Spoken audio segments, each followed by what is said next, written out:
మస్కూరి వ్యవస్థ గతంలో పోలీస్ పటేల్ అలాగే మస్కూరి వ్యవస్థను గత ప్రభుత్వాలు ఎన్టీఆర్ ప్రభుత్వం పోలీస్ పటేల్ వ్యవస్థను రద్దు చేసింది. కానీ మస్కూరి వ్యవస్థ ఎవరైతే ఉన్నదో దానికి రద్దు చేస్తూ ఎవరైతే మస్కూరీలు ఉండేనో గ్రామాలలో వారసులుగా 200 సంవత్సరాలు చరిత్ర గల మస్కూరీలను ఆ వ్యవస్థను రద్దు చేస్తూ ఎంఆర్ఓ గవర్నమెంట్ ఉద్యోగాలు కల్పిస్తూ వారికి సంబంధించిన కుటుంబీకులను గవర్నమెంట్లో కలిపేసి అనేక గవర్నమెంట్ వ్యవస్థలో వారిని చోటు కల్పించడం జరిగింది. 66 సంవత్సరాలకు లోబడి ఉన్న వారికి వారి ఎవరైతే పూర్వీకులు ఉన్నారో వాళ్ళకు సంబంధించిన కుటుంబీకులు ఉన్నారో వారిని జూనియర్ అసిస్టెంట్గా, సబార్డినేటర్లుగా, రికార్డ్ అసిస్టెంట్లుగా, అంటే అందులో చాలామంది విద్యార్థులు ఉన్నత విద్యను సేకరించిన తర్వాత యూజీ పీజీ చేసి పిహెచ్డీలు చేసిన వారు కూడా చాలామంది ఉన్నారు. వారిని విఆర్ఏలుగా గుర్తించి రికార్డ్ అసిస్టెంట్స్, జూనియర్ అసిస్టెంట్స్, సబార్డినేటర్స్గా వాళ్ళను గవర్నమెంట్ శాఖలలో అనేక శాఖలలో వాళ్ళను భర్తీ చేసింది.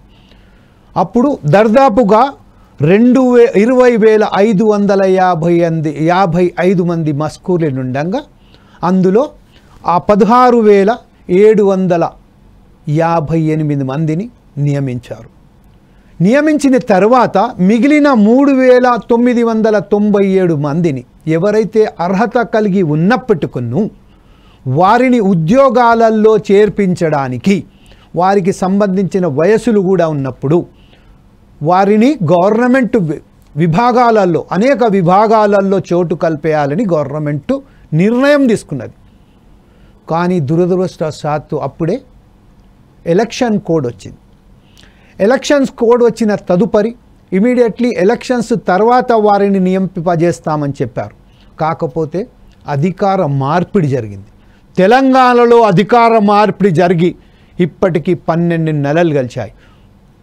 గత మొత్తం చూసినట్టయితే ఎలక్షన్స్ కోడ్స్ ప్లస్ ఈ 12 నెలల కాంగ్రెస్ పరిపాలన చూస్తే 16 నెలలుగా వారు తనకు గవర్నమెంట్ శాఖలలో నియమించాలి, మమ్ములను కూడా ఉద్యోగాలలో తీసుకోవాలి అని ఎన్నోసార్లు ప్రభుత్వాలకు వినతి పత్రాలు ఇవ్వడం జరిగింది.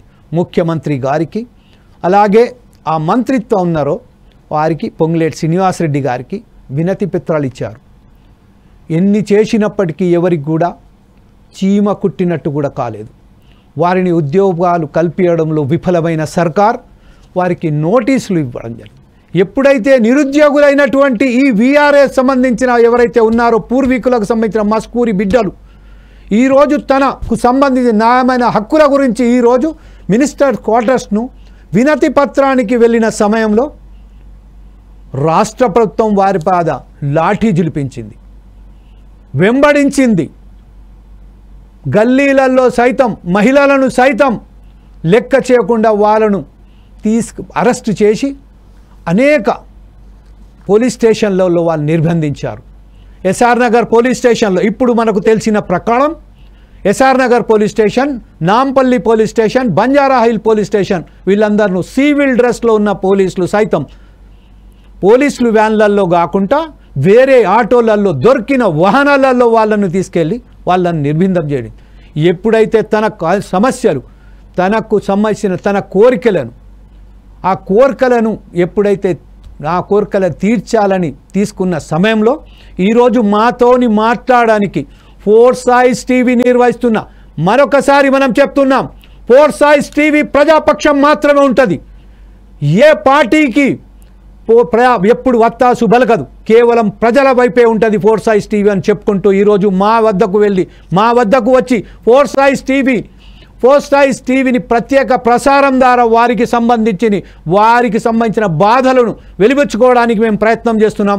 అందులో ప్రధానంగా ఈరోజు మాతోటి వరంగల్ వీఆర్ఎస్ సెక్రటరీ అయినటువంటి రాజేందర్ గారు మనతో ఉన్నారు. వెల్కమ్ టు ద ఫోర్స్ ఐస్ TV Rajender garu. Thank you sir. నమస్కారం.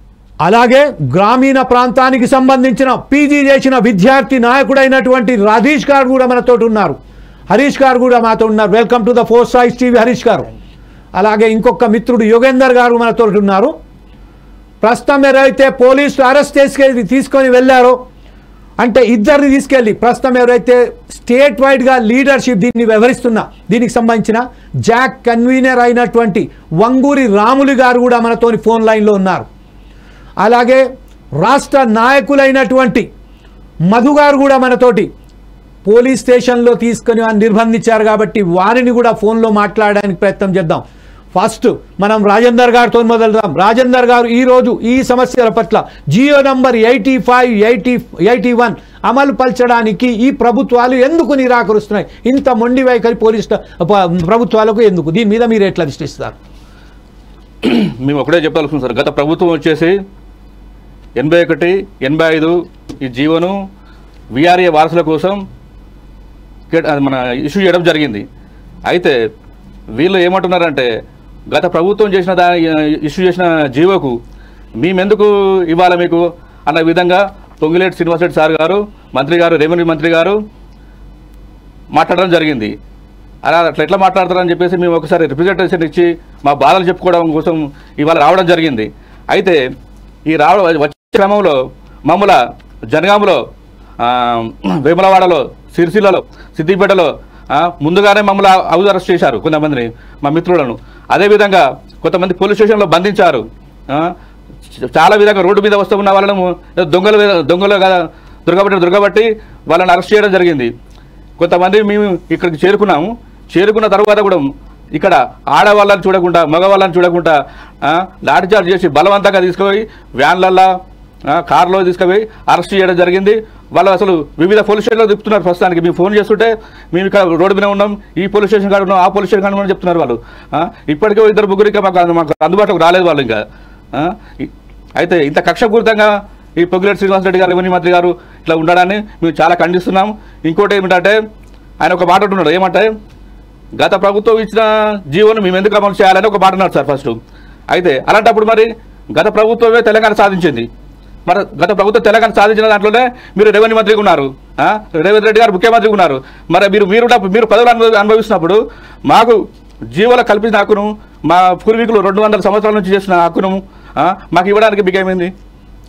ఇదే విషయంపై మరొకసారి చూద్దాం. అంటే వారు కోరుకున్నది గొంతెమ్మల కోరికలు కాదు, తనకు రావాల్సిన హక్కులపై మాట్లాడే సమయంలో ఈరోజు పొంగిలేటి శ్రీనివాసరెడ్డి ఏదైతే రెవెన్యూ మంత్రిగా ఉన్నారో, ఐఎన్పిఆర్ మంత్రిగా ఉన్నారో వారు ఈ మాట చెప్పడం ఎంతవరకు సమంజసం అనుకుంటారు? హరీష్ గారు మీరు చెప్పండి.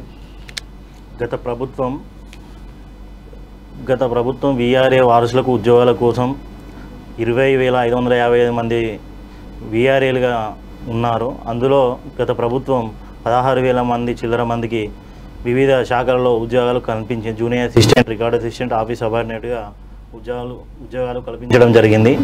అదేవిధంగా 61 అబోవ్ విఆర్ఏలకు వారి యొక్క వారసులకు ఉద్యోగాలు ఇవ్వాలని గత ప్రభుత్వం 81, 85 జియో అమలు చేయడం జరిగింది.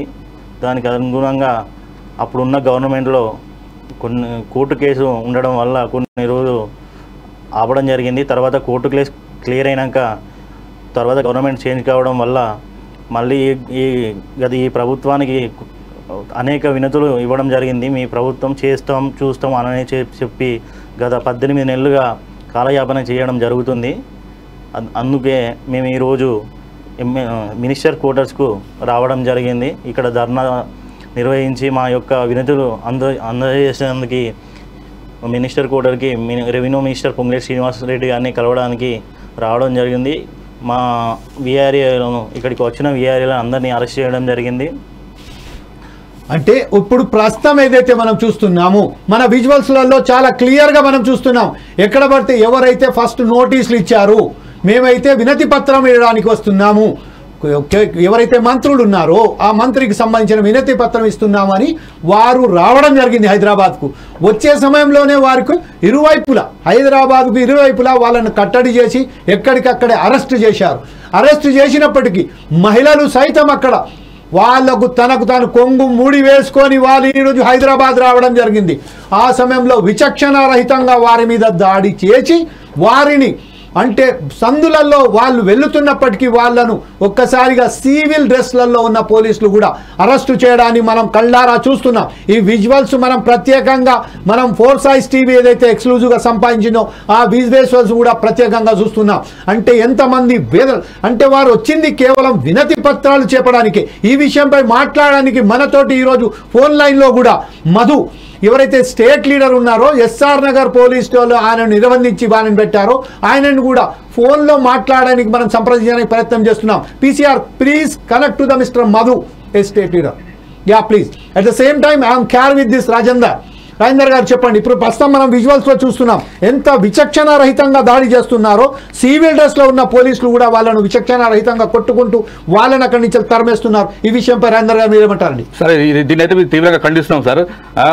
మేము ఏంటంటే మా హక్కు కోసం ఆల్రెడీ జీవోలు ఉన్న ఇష్యూ గురించి మేము వచ్చి ప్రాధాయపడుతున్నాం. ఇది ఫస్ట్ టైం కాదు సార్ మేము వచ్చింది. ప్రతి ఒక్క నియోజకవర్గ ఎమ్మెల్యేలు కలిసినాం, ఎంఆర్ఓలు కలిసినాం, వాళ్ళందరికీ వినతి పత్రాలు ఇచ్చినాం, ప్రతి ఒక్క కలెక్టర్కి వినతి పత్రం ఇచ్చినాం. అదేవిధంగా మిగతా మంత్రుల ఇతర శాఖల మంత్రులకు ఇచ్చాం, సీఎం కూడా ఇచ్చాం. లాస్ట్ మన వరంగల్ మీటింగ్ వచ్చినప్పుడు సీఎం గారు కూడా ఇచ్చాం. మేము జస్ట్ మధు గారు కూడా ఇప్పుడు లైన్ లో వచ్చేసారు. ఫోన్ లైన్ లో ఎస్ఆర్ నగర్ పోలీస్ స్టేషన్ లో ఉన్న మధు గారు కూడా ఇట్లా మాట్లాడే సిద్ధంగా. మధు గారు, ఇప్పుడు మీరు ఏదైతే ఉన్నదో మీ ఒక సమస్యల పరిష్కారానికై సైతం మినిస్టర్ గారిని కలిసడానికి వచ్చినప్పుడు మిమ్మల్ని అరెస్ట్ చేయడం, దాని తర్వాత మిమ్మల్ని మొత్తం తిప్పడం, దీని మీద మీరు అడిగిన సమాచారం ఏంటి? మిమ్మల్ని అరెస్ట్ చేయడానికి కారణాలు ఏంటి చెప్పండి Madhu garu. Good afternoon sir. Yeah, very good afternoon gentlemen. మేము మినిస్టర్ గారిని కలవడానికి రిప్రజెంటేషన్ ఇవ్వడానికి ఈ రోజున శాసన సమావేశం అదేవిధంగా అసెంబ్లీ సమావేశం సందర్భంగా మేము గవర్నమెంట్ గత గవర్నమెంట్ 80 రోజులు సుదీర్ఘ సభ చేసినప్పుడు తెలంగాణ రాష్ట్రంలో ఉన్న 20,555 మందికి ఒకటే జీవో 81 విడుదల. ఆ జీవోనే 16,758 మంది విద్యార్థులను వివిధ డిపార్ట్మెంట్లలో వివిధ అర్హతలను బట్టి ప్రపోజల్స్ పేర్చేసి చేస్తూ ప్రపోజల్ చేసి, కానీ అదే జీవోలో మిగిలి ఉన్న మేము 3,898 మంది 18 నెలల నుండి ఈ ప్రభుత్వం లేదు, అడ్డుకోవడం మిగిలిపోయినాం. మేమందరం కూడా మేము ఎదురు చూస్తామంటే మన 18 నెలల నుంచి గవర్నమెంట్ సానుకూలంగా ప్రతి మా అందరికి న్యాయం చేస్తున్న ప్రజా ప్రభుత్వం అని చెప్పేసి చెప్తున్న కాంగ్రెస్ ప్రభుత్వం ఖచ్చితంగా న్యాయం చేస్తుందని చెప్పేసి ఆశిస్తూ ఇన్ని రోజులు సానుకూలంగా ప్రతి ఒక్కరి రిప్రజెంటేషన్ చేస్తూ ప్రతి ఒక్క ఎమ్మెల్యే కానీ మినిస్టర్ కానీ అధికారులు కానీ ప్రతి ఒక్కరిని కలిసి మేము ఎన్నో రోజులు కూడా మేము సానుకూలంగా స్పందించిన రోజులు ఉంటే, కానీ ఈ రోజున మమ్మల్ని పట్టించుకునే పరిస్థితి లేకుండా పోయింది. ఎక్కడ అడిగినా కూడా, ఏ అధికారి దగ్గరికి పోయినా కూడా, ఏ మినిస్టర్ దగ్గరికి పోయినా కూడా కేవలం మీ యొక్క సమస్య రెవెన్యూ మినిస్టర్ పొంగులేటి శ్రీనివాస్ గారు మాత్రమే చేపిస్తారు, ఆయన దగ్గరనే అభివృద్ధి పడని చెప్తున్నారు. మమ్మల్ని కనుకరించకుండా రెవెన్యూ మినిస్టర్ గారు ఈ రోజు వరకు మమ్మల్ని అందరినీ 4,000 కుటుంబాలను రోడ్డు మీద పడేసి ఈ రోజున ఇంత పరిస్థితి రావడం జరిగింది సార్. మేము కూడా ఇప్పటికీ ఈ ప్రభుత్వంకి సానుకూలంగానే ఉన్నాం. ఖచ్చితంగా మాకు న్యాయం చేస్తున్న ఆశావాసంతోనే ప్రతి ఒక్కరం కూడా ఎదురు చూస్తా ఉన్నాం సార్. రాములు గారు, ఇంకొక విషయం ఏంటంటే ఇప్పుడు ప్రస్తుతం ఏదైతే ఉన్నదో మనకు పీజీలు చేసిన యువకులు కూడా మనతో ఉన్నారు. ఎవరైతే యూజీ చేశారు, పీజీ చేశారు, పిహెచ్డి కూడా చేశారు, వయసు కూడా భారం ఒప్పుతుంది. ఈ సమయంలో వాళ్ళకు ఉద్యోగ అవకాశాలు కల్పించడానికి అసలు వారికి సంబంధించిన వారికి వచ్చిన అసలు వారికి ఉద్యోగాలు అవకాశం కల్పించడానికి వారికి అవరోధాలు ఏర్పడుతున్నాయి సార్. ఈ సందర్భంగా ఏదైతే మేము మా తాతలు తండ్రులు మేము కూడా రెవెన్యూలో గత 50 సంవత్సరాల నుంచి 3 తరాలుగా మేము రెవెన్యూ వ్యవస్థలో సేవలు చేస్తూ వస్తున్నాము. ఈ రోజున ఎవరైతే ఉన్నామో మేము ఈ జీవో ప్రకారంగా 3,798 మంది కుటుంబాలలో మేము చదువుకున్న వాళ్ళం ఉన్నాం. ప్రతి ఒక్కరము 10, 12 డిగ్రీ, ఇంటర్, 10th క్లాస్ నుంచి మేము 10 నుంచి 15 సంవత్సరాల సర్వీస్ చేస్తున్నాం సార్. సేవలు అందిస్తున్నాం. ప్రతి ఒక్క తహసీల్దార్ కార్యాలయంలో రాష్ట్రం మొత్తంలో మేము 3,797 మంది విధులు నిర్వహిస్తున్నాం. మేము కూడా ఎడ్యుకేషన్ ఉంది అని ఉద్దేశించే గత గవర్నమెంట్ మాకు ప్రతి ఒక్కరికి కూడా వారి యొక్క విద్యా అర్హతలను బట్టి ప్రతి ఒక్కరికి ఉద్యోగాలు కల్పించాలని చెప్పేసి ఆ గవర్నమెంట్ జీవో ఇచ్చింది. ఆ జీవో ప్రకారం 16,750 మంది వివిధ అర్హతలు బట్టి వెళ్ళిపోయిందో అదే అర్హతల ప్రకారం మేము 3,897 మంది ఉన్నాం సార్. మేము కూడా అందరం అతిథులుగా మేము 15 సంవత్సరాల నుంచి కార్యాలయంలో పనిచేస్తుంటున్నాం. ఎస్, అంటే ప్రస్తుతం మనం ఒక విషయం గారు మధు గారు మనం చెప్తున్నాం అంటే రాష్ట్ర ప్రభుత్వంలో ఎవరికి లేనంత ఎక్స్పీరియన్స్ ఇప్పుడు విఆర్ఏలు ఎవరైతే ఉన్నారు, ఎందుకంటే వీళ్ళ పూర్వీకులు సైతం అదే మండలాలలో అదే గ్రామాలలో పనిచేసుకుంటూ వచ్చారు కాబట్టి వారికి ఆ భూములపై కానీ అక్కడ సమస్యలపై కానీ చాలా పటిష్టమైన ఒక ఇన్ఫర్మేషన్ వాళ్ళ దగ్గర ఉన్నది. ఈ నేపథ్యంలోనే మస్కూరీలు తరతరాలుగా వస్తున్న మస్కూరీలు ఈరోజు విఆర్ఏలుగా విలేజ్ అటెండర్స్గా అలాగే జూనియర్ అసిస్టెంట్గా సబార్డినేటర్స్గా చేసుకుంటూ పోకుండా ఇలాగే రెవెన్యూ ఇన్స్పెక్టర్స్కు తహసీల్దార్లకు ఉప తహసీల్దార్లకు ఆర్డీఏలకు కూడా సహకారం అందిస్తున్న ఈ వ్యవస్థను ఇప్పుడు 4,000 కుటుంబాలను ఇట్లా రోడ్డు పాలు చేయడానికి అసలైన కారణం అదంటారా? లేకపోతే గత ప్రభుత్వం ఇప్పుడు మన మిత్రులు చెప్పినట్టు గత ప్రభుత్వం నిర్ణయాలు తీసుకున్న దానికి మేమెందుకు స్వీకరించాలి, మేమెందుకు ఆమోదించాలి అనే ఒక భావనతో కాంగ్రెస్ ప్రభుత్వం ఉన్నదని భావిస్తున్నారా? డెఫినెట్లీ సార్, మీరు చెప్పేది ఏంటంటే మా తాత తండ్రుల వారసత్వంగా మేము 30 సంవత్సరాల నుంచి మా వారు ఎలాగైతే చేశారో అదే వారసత్వ సంపదగా మేము గ్రామంలో ఉన్న ప్రతి ఒక్క రైతుతో పాటు ప్రజలతో పాటు మమేకంగా ఉండి వారి యొక్క అవసరాలు తీరుస్తూ వారికి సర్టిఫికెట్ దగ్గర నుంచి మొదలుకుంటే ఫారెన్ వెళ్ళడానికి వివిధ దేశాలకు వెళ్ళడానికి సర్టిఫికెట్ వెరిఫికేషన్ కూడా అదే విధంగా గ్రామాలలో ఉన్న రైతులకు వారి యొక్క వేసినా కూడా స్టేట్లలో విఆర్ఏ వారసులమైన మేము కూడా ఆ ఒక సంపద వారసత్వ సంపదను వంట పట్టించుకొని మేము ప్రజలతో మమేకమై ఉండి సేవలు చేస్తున్నాం సార్. అందరికి కూడా గ్రామాల్లో ఉన్న ప్రతి ఒక్క ఇష్యూ అనేది మాకందరికి తెలుసు. ఆ విషయం తహసీల్దార్లకు తెలుసు, ఆర్డీఓ గారికి తెలుసు, కలెక్టర్ గారికి తెలుసు. ఎవరైనా ఒక కలెక్టర్ గారు గ్రామానికి వచ్చిందంటే మొట్టమొదటిగా మీరు అంటున్న మస్కూర్లు విఆర్ఏలను పిలవండి, వారి వారసులకు తెలుసు ప్రతి ఒక్కరి ఇక్కడ ఉన్న సమస్య అని చెప్పేసి పోలీసింగ్ వ్యవస్థ అంటేనే మా యొక్క విఆర్ఏ వ్యవస్థ సార్. 50 సంవత్సరాలుగా గ్రామాలలో పనిచేసిన మాకు గత గవర్నమెంట్ ఒక జీవో విడుదల చేసింది, 81 జీవో. ఆ జీవోలో 3,797 మంది ఇంకా మిగిలే ఉన్నాం సార్. డెఫినెట్లీ గవర్నమెంట్ మాకు న్యాయం చేస్తారని చెప్పేసి ఇప్పుడు ఈ గవర్నమెంట్ వచ్చిన 16 నెలల నుంచి ఎదురు చూస్తా ఉన్నాము. కానీ ఈ గవర్నమెంట్ వచ్చేసి మొండి వైఖరి వ్యవహరిస్తుంది. అన్నిటికంటే ముఖ్యంగా రెవెన్యూ మినిస్టర్ ఎవరైతే ఉన్నారో పొంగులేటి శ్రీనివాస్ గారు మమ్మల్ని కనీసం ఒక మంత్రి లెక్క కూడా చూడకుండా వీళ్ళకు విఆర్ఏలకు వీళ్ళకి ఎందుకు ఇవ్వాలి ఉద్యోగాలు, ఇప్పుడు ఇచ్చే అవసరం లేదని చెప్పేసి ఒక మొండి వైఖరి అవలంబిస్తూ మమ్మల్ని అందరినీ 3,797 మంది కుటుంబాలను నడి రోడ్డు మీద వేసే పరిస్థితి. రైట్ మధు గారు, ఇప్పుడు ఇంకా తదుపరి కార్యక్రమం మీరు ఎలా చేయబోతున్నారు? కార్యాచరణ ఏంటి? ఇప్పుడు ప్రస్తుతం ఏదైతే ఉన్నదో ఈ రోజు అరెస్టులతో పరంపర కొనసాగుతూనే ఉంది. అంటే అక్కడ బంజారా హిల్స్ రోడ్ నంబర్ 12 ప్రాంతంలో అంటే ఎక్కడ పడితే అక్కడ సివిల్ డ్రెస్లలో పోలీసులు వారికి కార్యకర్తలను ఎవరైతే వచ్చారో తన వినతి పత్రానికి ఇవ్వడానికి వచ్చిన ఎవరైతే విఆర్ఏలు ఉన్నారో వారిని అరెస్ట్ చేయడం జరుగుతుంది. ఈ నేపథ్యంలో తదుపరి కార్యాచరణ ఎలా ఉండబోతుంది మీది? డెఫినెట్లీ సార్, ఇది మేము ఇవాళ సామరస్యంగా వచ్చి రిప్రజెంటేషన్ ఇద్దామని చెప్పేసి ప్రయత్నం చేస్తాం. కానీ ఆ గవర్నమెంట్ మా మీద సానుకూలంగా లేదని చెప్పేసి అర్థమైపోయింది. ఎందుకు అని అంటే పోలీసులతోటి మమ్మల్ని అరెస్టులు చేయించి మమ్మల్ని ఎక్కడో అక్కడ నిర్బంధించి కనీసం ఆడవారు మహిళలు ఉన్నారని చెప్పి చూడకుండా కూడా వాళ్ళని నిర్దాక్షిణ్యంగా గుంజుకెళ్ళి ఆ దిగ్యంలలో బస్సులలో వేసి గుంజుకోవడం జరుగుతుంది.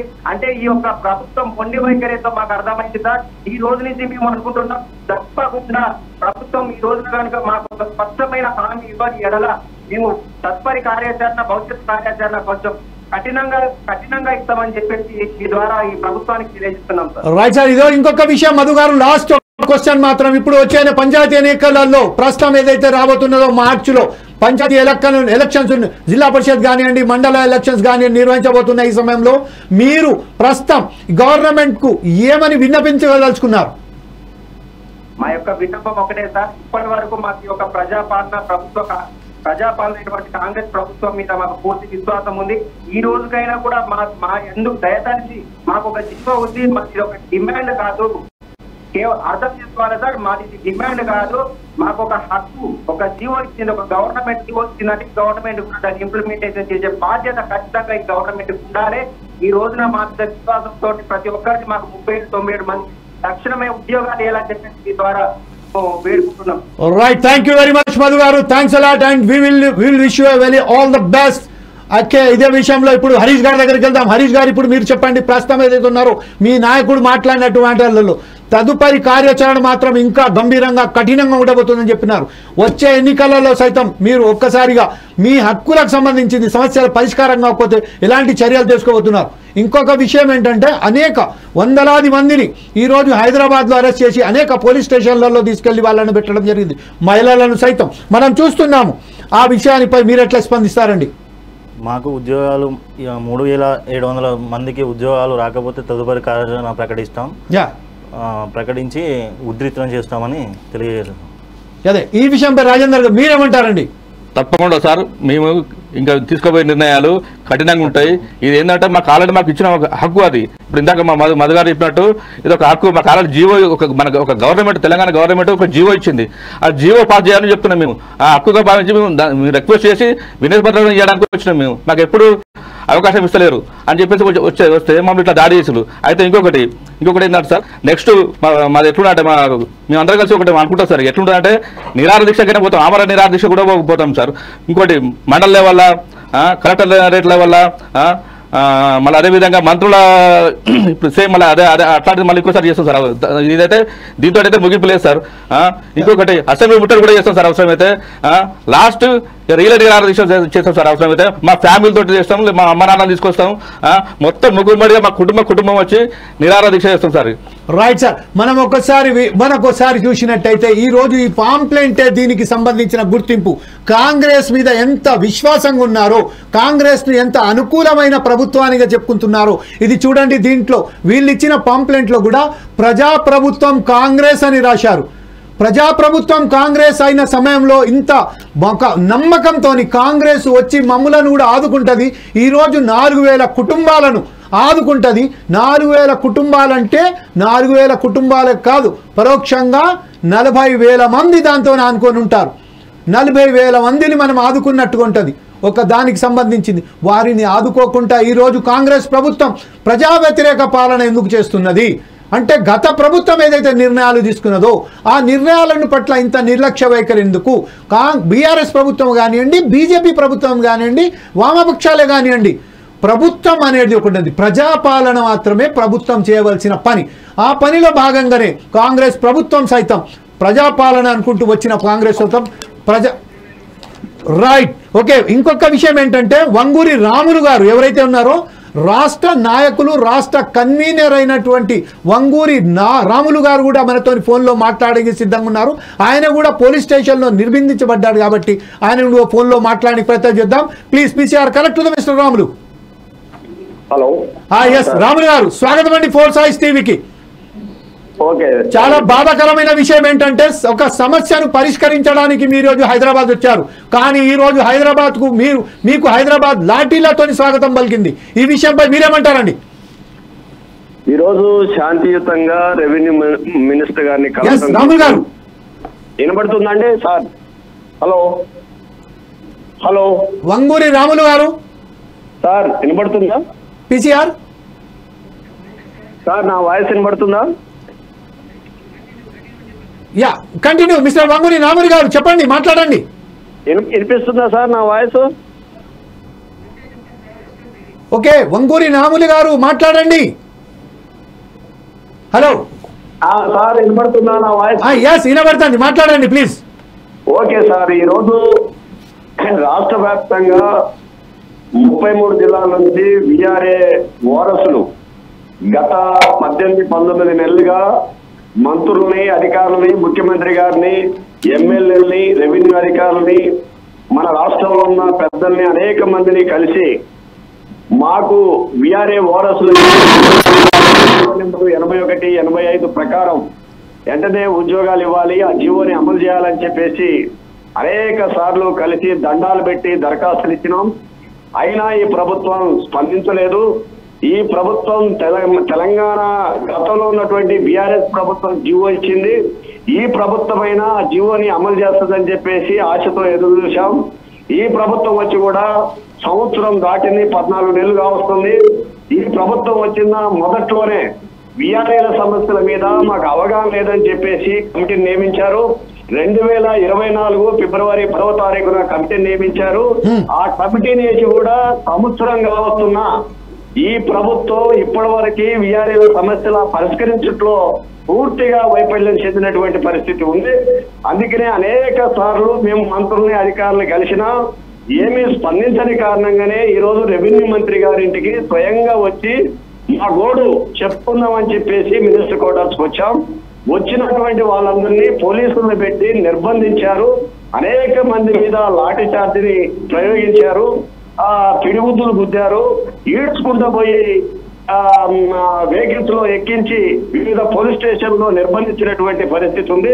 మేము ఈ ప్రభుత్వానికి వ్యతిరేకం కాదు.